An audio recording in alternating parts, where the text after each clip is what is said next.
course, this particular course, but doesn't mean that process controllers are not going to the end of the process control. Give me a minute. Okay, so what are we? So just to give a preamble to what we were doing and what we are going to do, and just to put a logical connection. Okay, fine. So we started from models, which are first principles. Okay. Then of course we have to do, so basically the first part of the whole course was about dynamics, because we need to know the dynamics for control, because unlike other systems, why I am trying to recall all this, there is, I really wanted to emphasize something after some time. Okay. So these are your mass, heat, and momentum. Okay, so later what is happening? So we have found that these are not very easy to deal with. And what is the easiest way which we could deal the things? So then we saw that either the models are non-linear, or, and of course, and bar, or it is the ODEs or PDEs are governing the equation. So for non-linearity, we have started looking at the Taylor series term. So what would happen? Taylor series would convert from non-linearity to linearity, but still your ODE is still there. You still have an ODE, but that would be a linear ODE. Okay, so if you have a linear ODE and solving them in fraction of seconds would be difficult, so we have learned Laplace transform.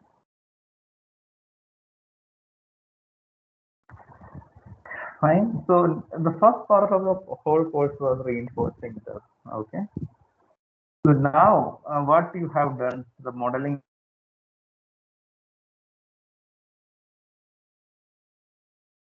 I would like, so this is not really modeling, I would call it as controlled relevance.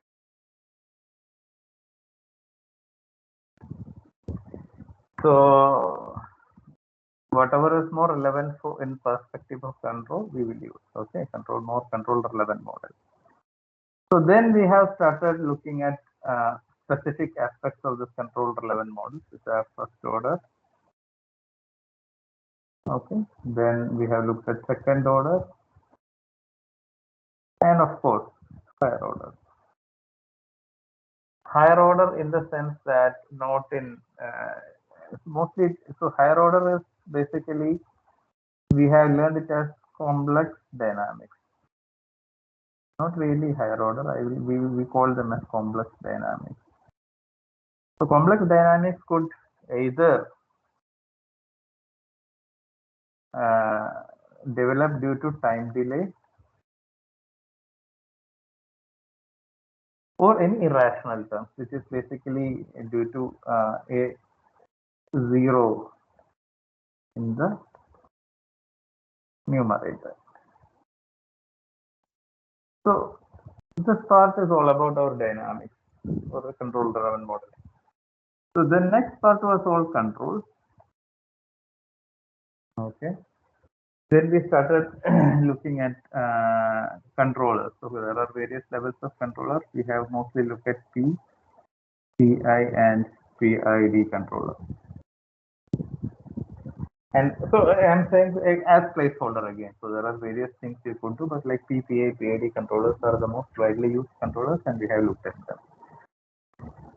Then we have seen, okay, so now we are only looked at controller only. So now what we have looked at overall control,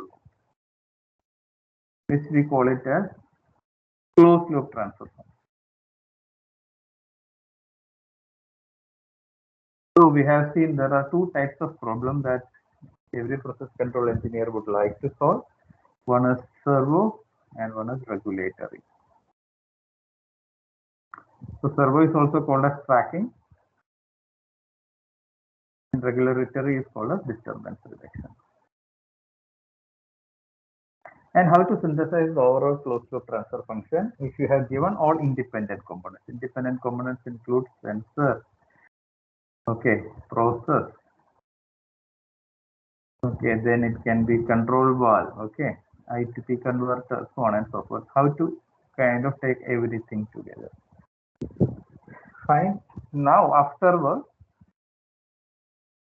we talked about, okay, so when you lump everything into the system, there is a likelihood that whatever you added, because your aim was to control, but for to achieve that, you have lumped a lot of things into the system, making things more complex in terms of analyzing or analysis. So what we have done, how to look at stability. In fact, stability we looked at as part of this only. Maybe I'll just remove it. So stability is something that talks about this added components make system stabilize or destabilize. So that analysis necessary. Why? Because otherwise you do something. Eventually, it's a design problem. You designed everything when you started it. It kind of blasted. There's no point in doing that. So you would get stability details. So then we have looked at performance. Yeah. So performance is something you will have to uh, achieve by a proper design. So,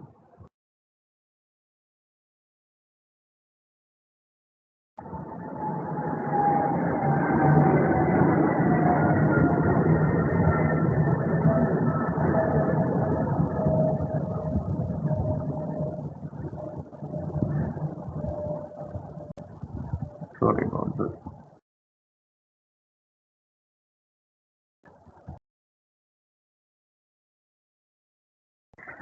So it may not be. You have to do a proper design and also proper tuning if needed. So what we have for this, what we have done, so we have looked at some design aspects. So then that could be again qualified into model based because you know model. Okay. Second is based on some ready reckoner, basically some pre-computed performance parameter based table.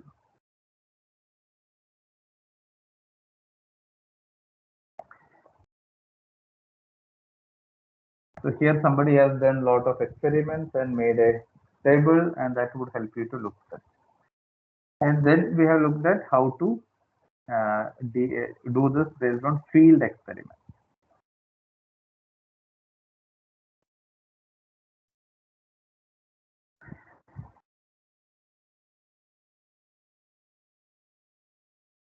I don't know why it is getting flipped off, but let me give, nevertheless, let me try. Otherwise, I'll open up a new sheet. Give me a minute.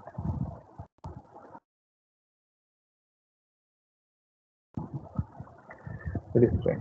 Let me just give me a minute.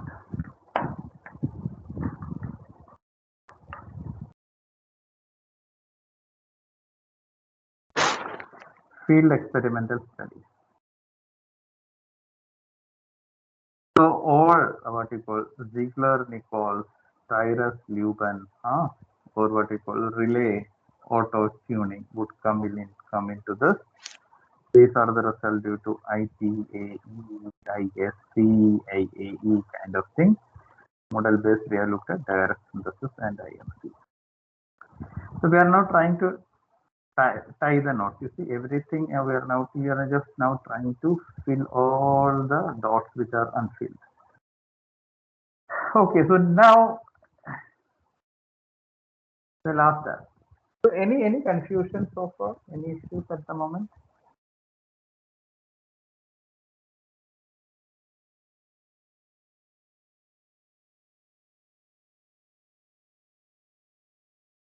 Anyone? Okay.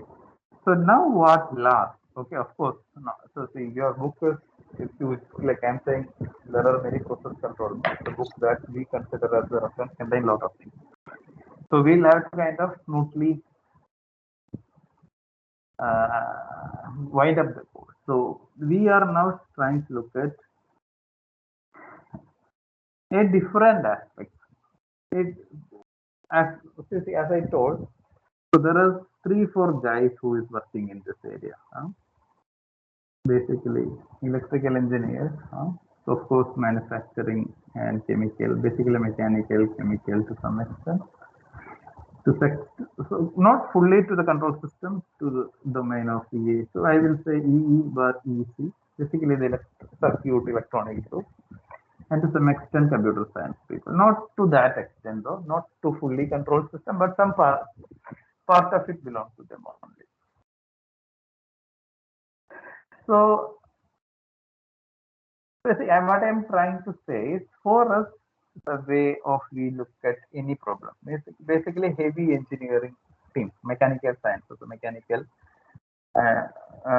mechanical sciences, I mean, but broadly all manufacturing engineers would like to look at everything as a function of time. So basically, you are looking at temperature as a signal, varying with respect to time, pressure as a signal,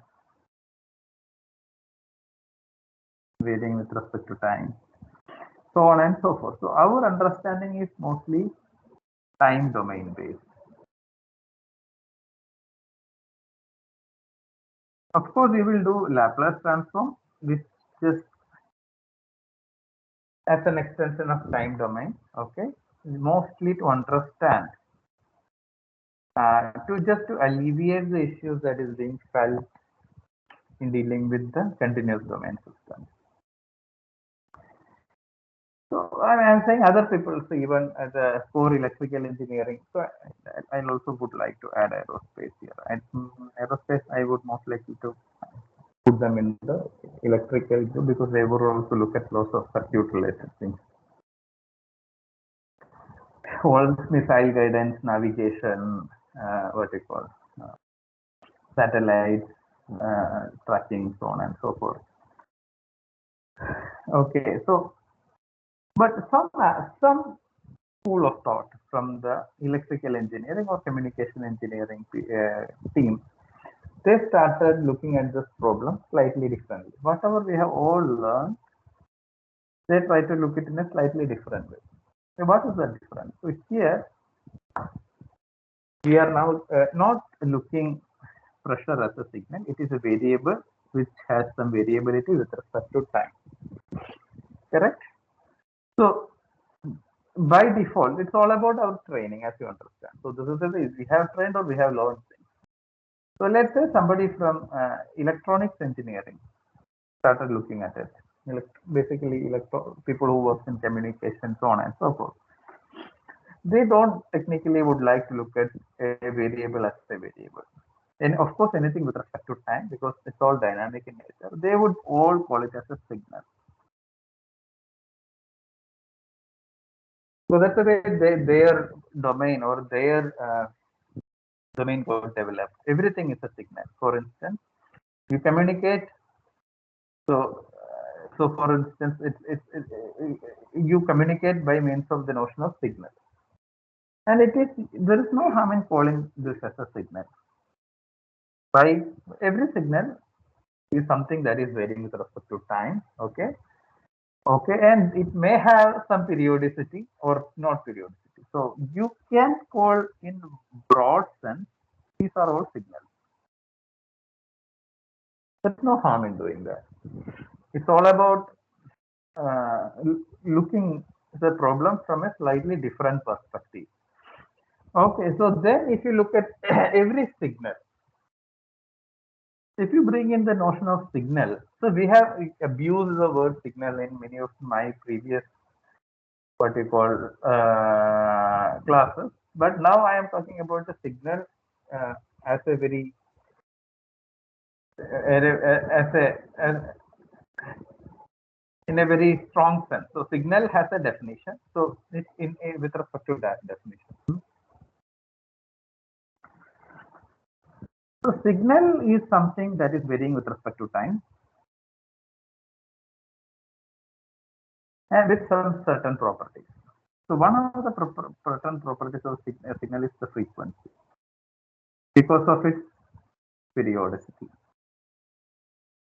Because it's varying with respect to nothing. So if you start looking at any sensor output which is varying with respect to time, it tend to oscillate every now and then. So you would really see that, and it's basically due to some noise because it's all communication, right?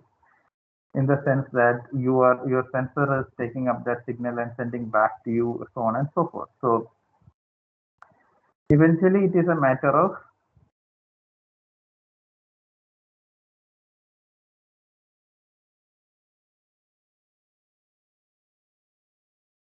how to represent it. So if you have a signal which is in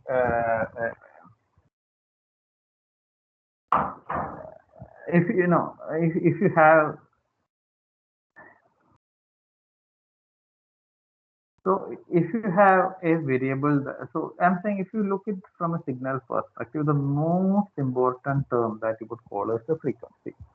Now, in the preceding few slides,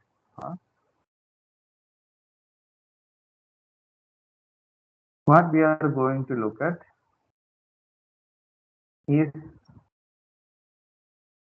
how to look at this from the signal perspective so that we learn something known as frequency response.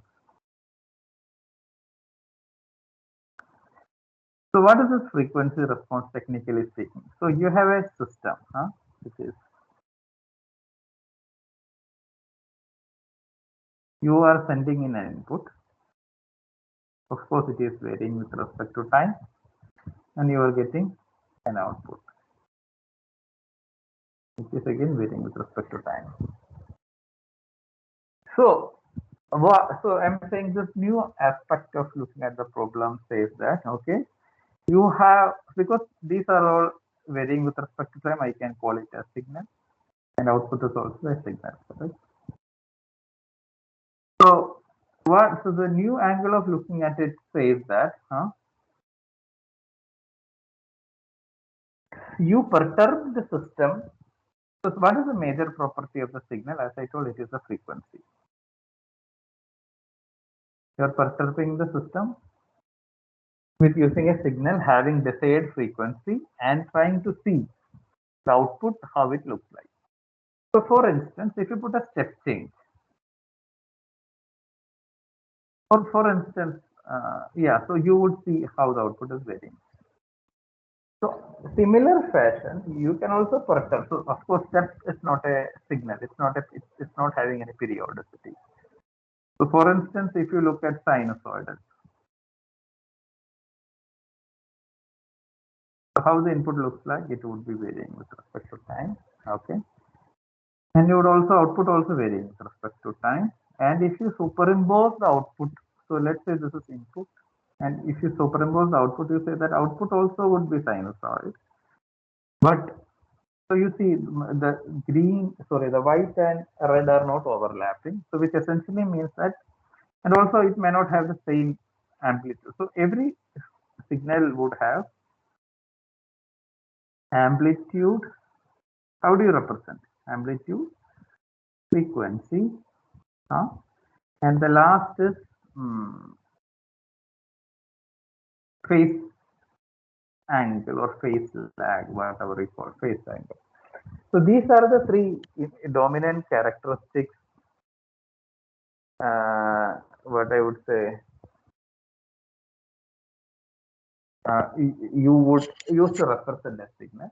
So in the same way, how do you represent? You say that you are sending in a signal having an amplitude, certain frequency, certain phase lag, and the output how it looks like. So this may have a certain amplitude, frequency, and phase lag, and you compare it with respect to the output. So this is your output. You say that your amplitude might have reduced, the frequency might have changed, and the phase there is a phase lag. Phase lag is really evident. So they are not in sync. If they are in sync, they should overlap. So what eventually we are doing, you are doing the same thing as I told, but looking at it from a different perspective. But this has given a lot of insight. Because what I am trying to say, so I can say now that it is not the input that makes the system perturb, but certain frequency of the signal in the input is that makes the system reactive. So every input of course, a signal has certain frequency. It is that frequency that makes the system react to certain in that particular range and gives you some output. So this is an additional insight that we could gain out of this whole frequency response analysis. Now, and as I told, this is like a school on its own, so we won't be able to cover everything. So our aim is to understand what is frequency response, okay, and very simple how to represent the frequency response, basically graphically. Why? Because now it's not time versus some variable, but some frequency versus something. So how do you do that? There are one, two classical ways. One is Bode plot, and other one is what is known as Nyquist plot. Let's see how much we'll be able to do that. The last is again using this principle, design a control system, which essentially means that using the frequency principle. So you would understand that there is a mirror image of all this. So you have learned integral absolute error, integral square error, integral time absolute error. These are certain performance indicators that we have learned for time domain. You would now see that there is an equivalent, I would say mirror image, because it's like looking from the other universe to this universe. Okay, you would see that there are certain specific what we call performance indicators which we could define based on the frequency domain. They are called gain margin, phase margin. So this you see, gain has something to do with amplitude, phase has something to do with the phase angle. So these are the performance criteria in frequency domain.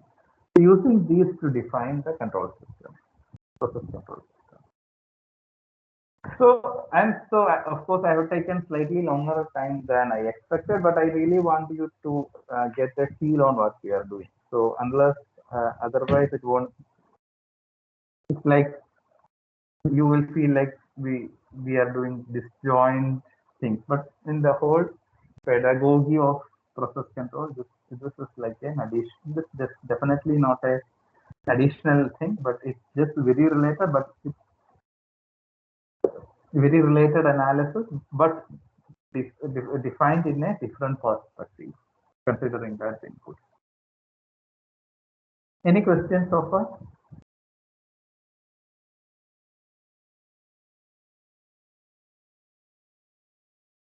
Hello. Hello.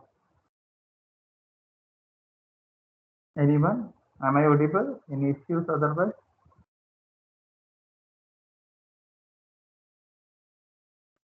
Yes, sir, audible, sir. Yes, yes. Are you able to follow? Any issues so far? Any questions at the moment till whatever I have told?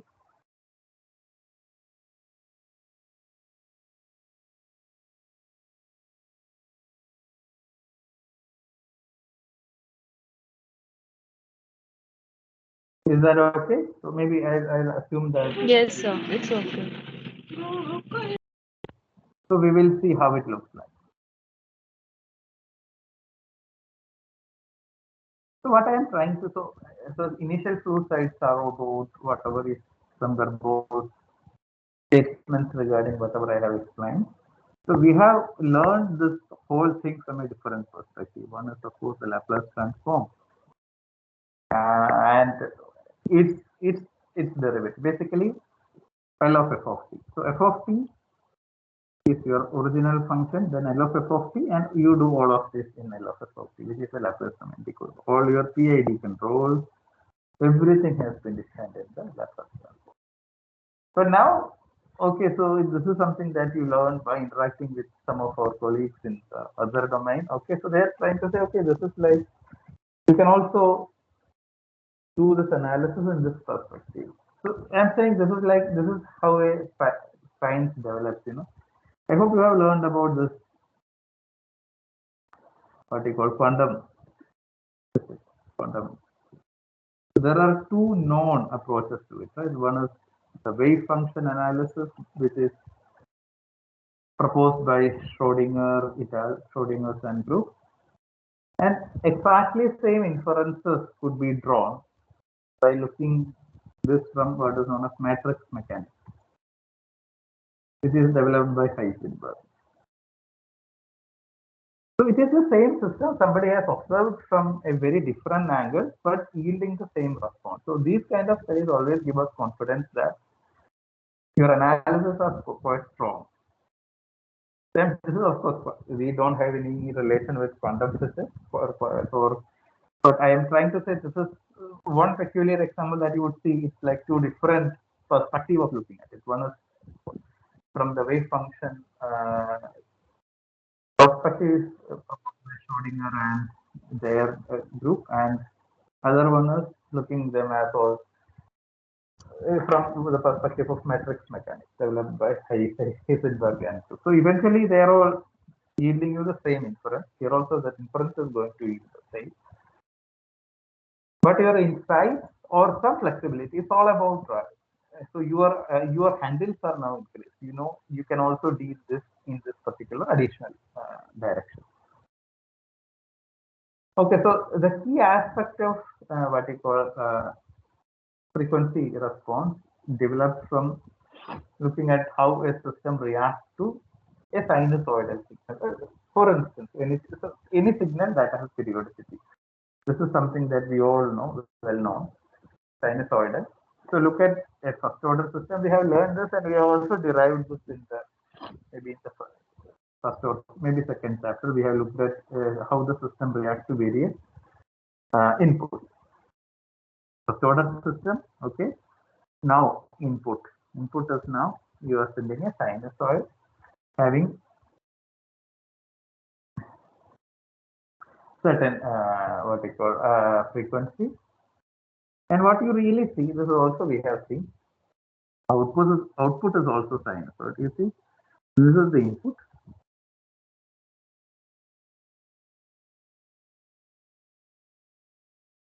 And output, as you would really see, is also a sinusoid. But the key difference here is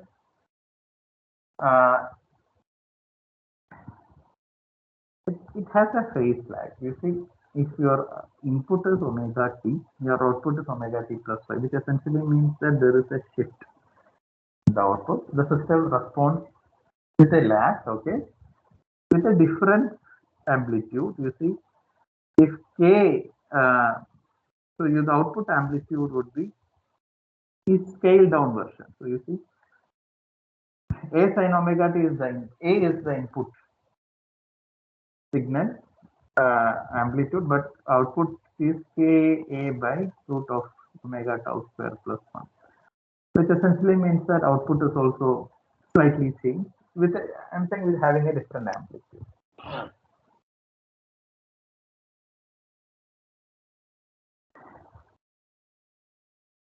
Okay, so this was the kind of opening insights that you. Okay, so if you look at this, so what are we gaining? Okay, so what eventually what we gain.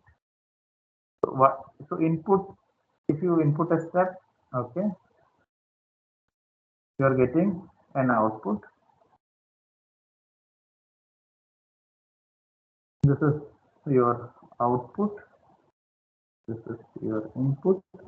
And even so, we are, so as I told, we are not not doing modeling, right? We are using this information of how the system reacts to certain inputs and use that information, that dynamics information in control system design. Similarly, basically, so in a broader perspective, what are we doing? We are just doing an information extraction. What is that information extraction? How system responds to certain inputs. So basically, you are trying to dig out how the system's behavior or information, whatever you would call it. So the insight that you are getting, you don't have to do the steps input kind of thing. You will also get some different information, but it's up to you. It's up to us to use them in the design. you send in an input which is sinusoid, you are getting an output, of course, which is sinusoid, having a different amplitude and a phase lag. So this is also giving you an information regarding the system, which essentially means that, so what is that information? You see, the phase shift depends upon the forcing frequency. If you change the phi, because your phi, as you see, this is tan inverse omega psi. So if your input is different, if omega in is different, your phi would be different. So you would get some insight. If the input frequency differs, your output frequency differs. That is one level of information. And the amplitude. So this input amplitude is A, output amplitude is Ka by omega square tau square. So what you would really see all others are system parameters. Everywhere you see tau system parameter, K system parameter. The only thing that it actually makes the output manifest. So the changes are mostly manifested due to this key player W or omega, whatever you call. So you feel that there is some room in perturbing the frequency to get more information. So at least keep that in mind. So we are not going to the details. So I'm just giving you why this analysis is important to us. I'm trying to motivate you with respect to that. So now in terms of presentation, so what all things we can present? So one is an output amplitude. I can also present something known as normalized amplitude, which is the amplitude ratio or the output amplitude by input amplitude. So A hat, this is the output amplitude signal, but of course input amplitude was A sin omega t. A is the input amplitude. So this is AR, amplitude ratio. This is a scaled factor that gives you some information. And also you can also have normalized amplitude ratio. Normalized amplitude ratio essentially means that you also divide it by the gain. So it is a very more generalized term that only depends upon omega. Of course, omega and tau are coupled, so you cannot get rid of it. You can still call it as a function of omega because tau for a system is fixed. You would see so just pay attention to this. See, your tau is again fixed for a system. So every different omega that you inject, all your outputs are going to be different. So you feel that this analysis gives you more information by just playing the frequency of the input. So your input frequency changes, output frequency changes. Okay, so now, okay, so we have learned mostly to deal with Laplace domain. So this is something that we have learned maybe from the initial classes. So it's very important for us to connect, okay, this Laplace domain to the frequency domain. So Laplace domain, the variable is of course S, and the frequency domain is j omega. J is our complex variable. So how to connect S and j omega?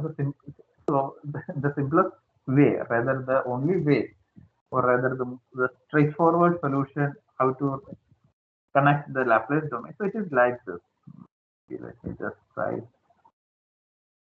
So Hello, multiple sir. isomers. Yes, Hello. here go. Hello, sir. I could hear you. Please speak. So earlier also, so we were correlating input and output in some way. But then what's the overall perspective of doing this frequency analysis? I mean, sir, it is something only that picturizes frequency. Sir, I'm not getting it properly. Output we are correlating. There is no doubt about that. We were doing that. What I am trying to say is that. So I'm saying it's also so it's like this. No, you send an input, you get an output here, like this, right? Yes, sir. Yes, sir. So I am trying to say, I'm not saying that that information is not bad or something. We would also be able to get similar information by just changing the input frequency. Got it? We were previously what we were doing. Step, high step, low step. Huh? I'm sorry about this.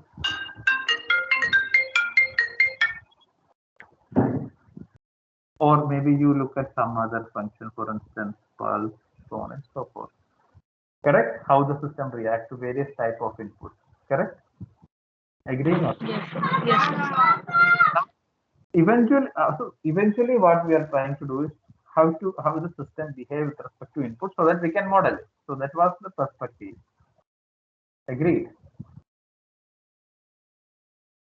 You Yes, perceive sir. the input, get the output, and try to and okay. So with this information, you try to model so the system so that you can use it for control. Agreed or not? So, sir, it is the frequency only that we are playing around with. So here we are saying a similar information can be drawn by just changing the frequency of the signal. You don't have to change the signal itself. Okay, so how the system varies to step, how the system varies to pulse, how the system varies to impulse. You don't have to apply. I don't say you don't have to apply. You can still apply. So to get different type of responses, but you can also just vary the input frequency if you are sending a what you call a signal that has periodicity, then also you will be able to extract parallel or similar sort of information. That's what I'm just saying that.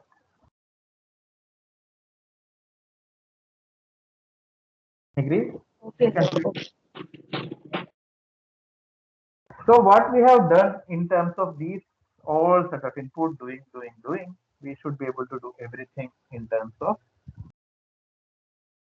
uh, doing a frequency response analysis. So what I'm trying to say, this was done previously. We were also doing this frequency analysis, but it's all a different school of people. For instance, people who work with signals mostly, they are communication engineers. So we are now, what are we doing? We are just adapting their domain and just bringing, see how to get more information.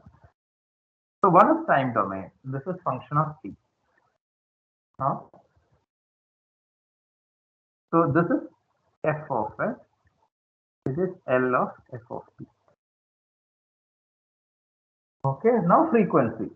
F of j omega. So how do you get? You substitute s is equal to j omega.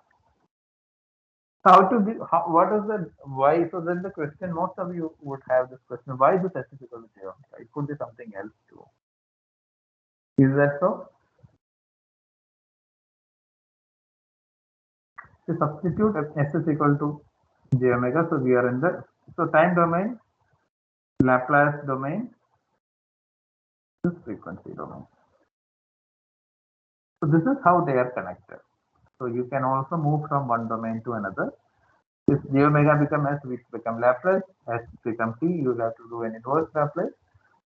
So this is Laplace, this is L inverse, this is substituting s is equal to j omega and doing rationalization, so on and so forth.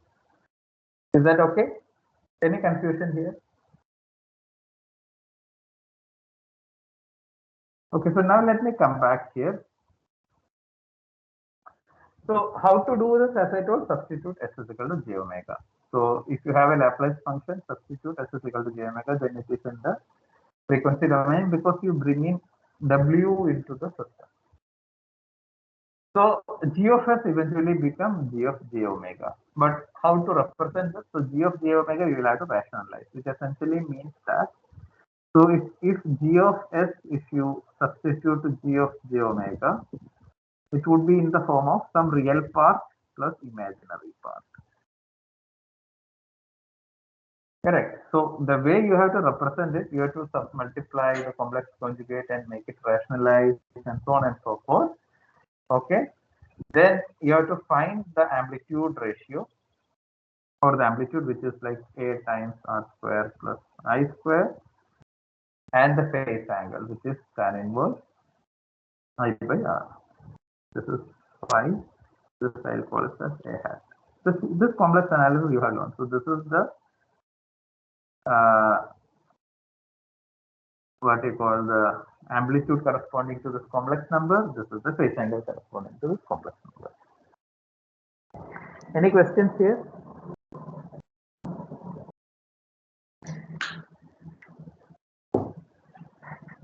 Any questions here? No, sir. Okay, so now I will say how this is done. So this is a typical example, first order system. So with the Laplace form, okay, in the Laplace form, you have to substitute s is equal to j omega. So j omega has come, but you will have to rationalize. So if every complex number, the form is a plus r plus j I, real plus imaginary. But if it is in the denominator, you cannot do anything. So you'll have to rationalize, multiply by the complex conjugate of the complex number. So 1 plus tau j omega, multiply and divide. Okay, then you will be able to isolate r and I together. Okay, so not done. So your amplitude ratio is r square plus I square square root of that. Okay, so you will get this number, and phase angle, which will be tan inverse of what you call I by r. So substitute and you will get that. So okay, so now what are your key representative terms? Okay, if it is in time domain, it is something as a function of time. Laplace domain, it is the transfer function. In the frequency domain, your representative parameters. So if you have your amplitude ratio and phase angle, you can represent anything in frequency domain. So these are your, what I would say,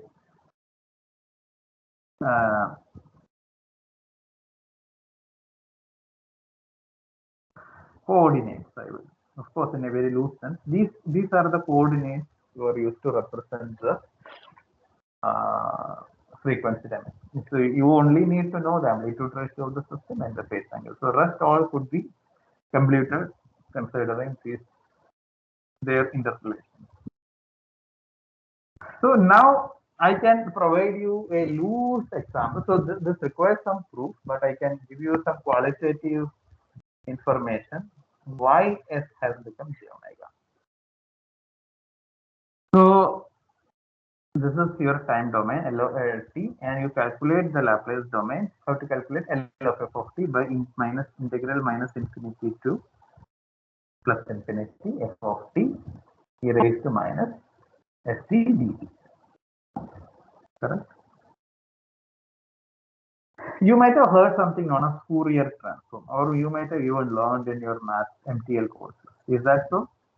Have you heard, or have you learned Fourier transform? Hello. Yes, sir.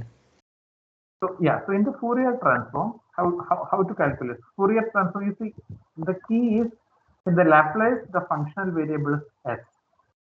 In the Fourier transform, is the functional variable is w, which essentially means that if you compute the Fourier transform, you are going into the frequency space because the function is of frequency instead of s. So see f of t, which essentially means that things are all in time, right? G of s, which things are all in Laplace. A function of w, things are all in frequency. So let's try to take a Fourier transform of f of t, which is f of t. The definition of the Fourier transform says, one of the definitions, there are many, minus infinity to infinity, f of t, you're all see this is all similar. So let me just cut. So there, this is similar, this is similar. And what you would really see new over here is, instead of e raised to minus s of t, here they are doing e raised to minus j omega t. So to move from So Laplace to, so you see that, no, so you see this S becomes j omega x Fourier transform. So if you keep them side by side, just suppose, okay, you can see that to move from Laplace to Fourier, you only need to substitute S is equal to j omega. So if you need to get a frequency function model from a Laplace transformation, substitute S is equal to j omega. So that is the whole rationale of doing substitution of I is equal to j omega. I will pause and invite any questions, if any. Keep this insight always in your mind. So you should know that converting from Laplace to that's a very routine. So you should also know how it is connected. You say that. So you have time space, and when you move to the one way to move from time space to the frequency space is by means of Fourier transform. Okay, and Fourier transform expression and the Laplace transform expression, if you keep side by side, you see only one difference. Here it is S, here it is j omega. That essentially means that move from Laplace space to Fourier space, you will be substitute S is equal to j omega. Any questions here?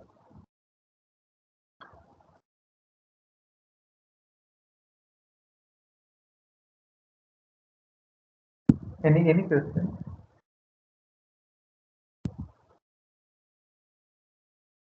Is this clear? Are you all with me? Yes, sir.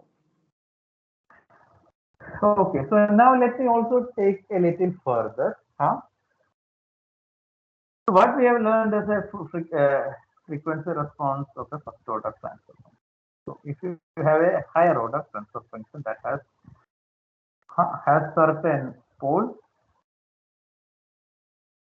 and certain zeros.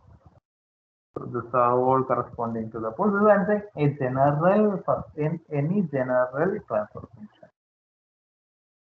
And this contains lot of zeros. So which essentially means that if you can write the transfer function in a factorized form, factorized form in the sense you can multiply them as numbers after, so that you can multiply them together and so on and so forth.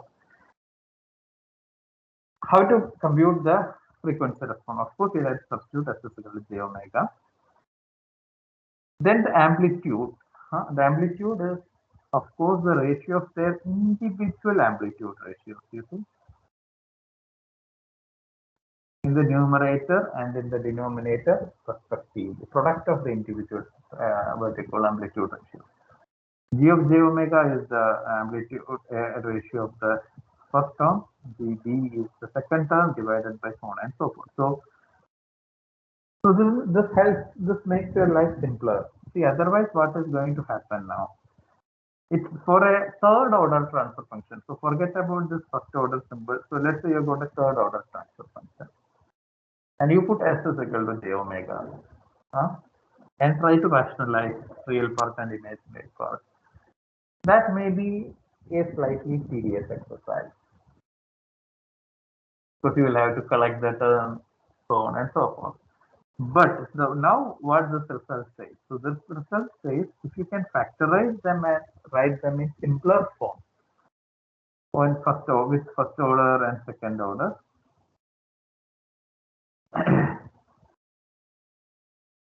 you see all this. So if you can factorize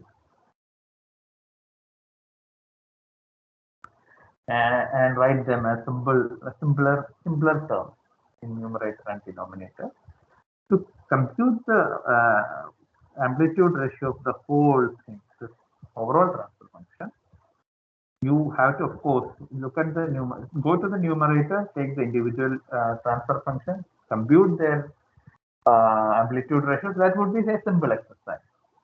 Then multiply them together. Go to the denominator, pick out this independent small transfer functions. Okay, multiply them together. So, and of course, this division would stay as it is. So this would help you to do some mini simplification. Okay, so now come to the phase angle. Phase angle is of course the tan inverse of I by r. You see, it's more complex here. See? It's difficult if you have a very complex term, but if you could write them in factorized form, the amplitude ratio, the overall amplitude ratio of the transfer function is the sum of the overall phase angle of the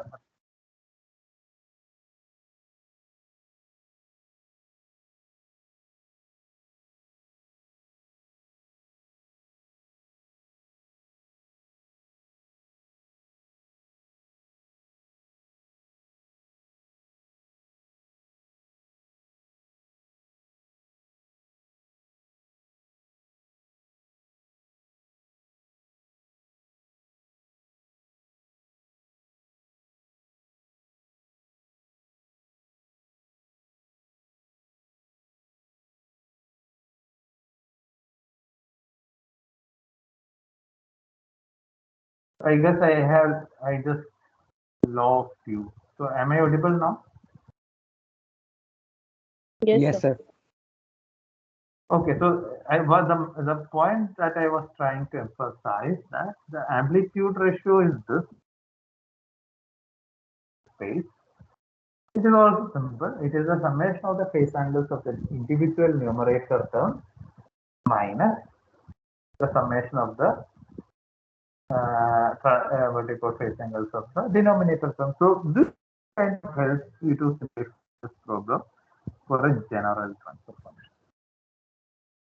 Okay, so now let me go to okay, so this is something that should be the key takeaway that you should have. Okay, the following representation are equivalent. So this is a very important term. It's like this. Okay, this is like speaking the same thing in the same language, so in different language. So if I say tau dy by dt is equal to kut minus 5, or y by us ys by us is equal to k by tau plus 1, or writing amplitude ratio is k by tau square omega square plus 1 is needed, and phi is equal to tan inverse minus omega. They're all same. It's just speaking the same thing in different languages. That equivalent. So this should be in your mind, so then only you should be able to appreciate this what you call why are we looking these different perspectives? It's all the same. So if I talk about this ODE, or if I talk about this transfer function, or if I talk about this frequency model, it's all the same. It's all the same means I am speaking the same thing in different phases, or if you want to loosely say, different thing in the different space. Same thing in different languages. It's all about three spaces. I would say three different universes: time domain, Laplace domain, and frequency domain, and you can move from anywhere. How to move from time to frequency directly? Time, frequency, Fourier transform. Okay. Time to Laplace, Laplace transform. Laplace to Fourier, j omega. Okay. Laplace to time, L inverse. Okay. Then frequency f to frequency to time, inverse Fourier transform. Okay.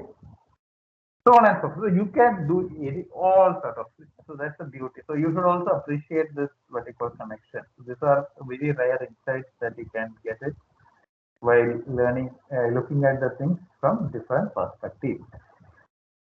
Okay, so now I will give an introduction to this, and maybe we will stop. Okay, so what? So so you require a representation, right? So you need to know how things can be represented in the frequency domain. So in the Laplace domain there was nothing, but in the time domain it is t versus some variable.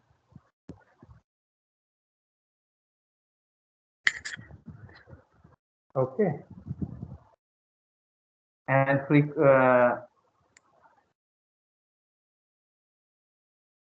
uh, but in frequency space, it is some amplitude ratio and frequency. So this is what characterizes the whole system.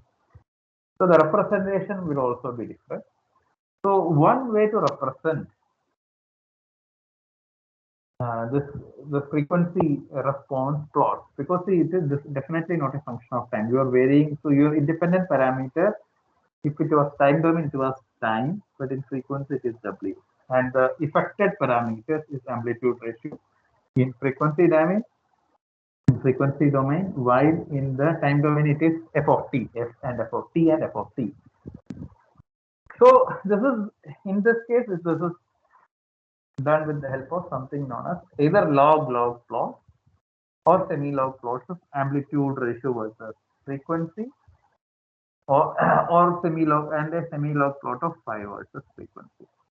So most likely log plot of amplitude versus frequency and phase angle versus frequency. So two things, no? Amplitude and phase angle. So you plot them with respect to W, with respect to W. So this kind of plots are called Bode plots. We'll talk about that. Sometimes amplitude ratio, instead of amplitude ratio, people compute something known as 20 logs of amplitude ratio. Log. So this is then okay. So this is a very peculiar, or like one of the most widely used in context of uh, signals, which is known as decibel. So this decibel, you might have heard. So if you have a amplitude ratio, 20 log AR is the decibel. So sometimes decibels versus frequency, decibels versus omega, otherwise amplitude ratio versus omega. Sorry, here there is no.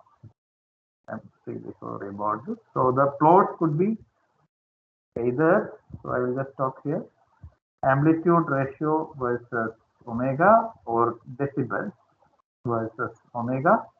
Phi, of course, there is no difference, phi versus omega. I'll stop here and I'll continue tomorrow, and we will again hopefully sail through the one third more of the content. And as I told, the last one third would be either recorded, and most likely I will not take it physically because I'll just record it and submit, or we'll something like that, so that next full week we'll have, you guys can have what you call, have the full doubt clearing on the entire topic, all the class hours, except I think the Tuesday, which is the Tuesday, we can fully discuss on problems, whatever you have in mind, and all the doubts we can spend a lot of time.